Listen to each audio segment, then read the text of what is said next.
I think you said something interesting, which is where are we on this timeline of sort of distress and transactions, right? And it has changed because things are moving. So you said earlier in the court system, it's starting to pick up. Outside of the courts, it started to transact. Well, guess what? As Eric was saying, is that the lenders are getting more aggressive. They know that they're stuck. So they're coming after their borrowers, and some of them are out of court settlements where they're giving the keys back. So what we're seeing is the lenders are starting to come to us. They need those players in the game that know enough about capital markets, construction, and development to complete those assets to then go out and get more of their money back.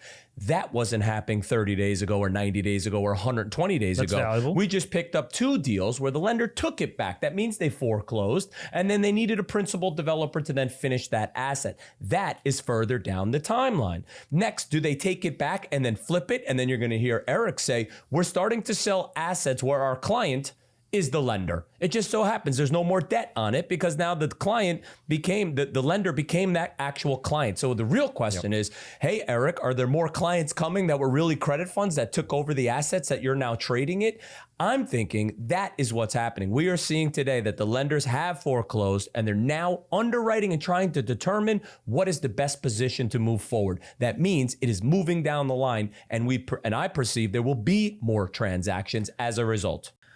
If the representation of transactions beginning, or the confidence in the market coming back because of the $10 billion transaction with Blackstone, I would probably say, and I'll speak for myself, for my office, when we filed the $1.6 billion lender liability claim, is probably representative of the wrongs that lenders also commit when committing to borrowers in providing capital to them.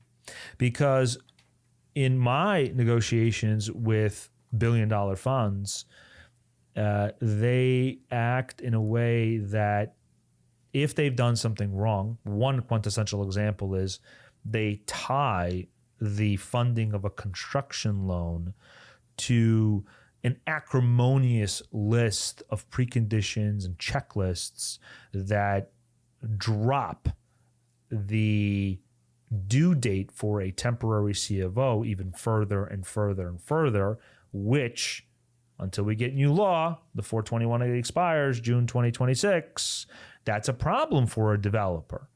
And that causes damages for a developer.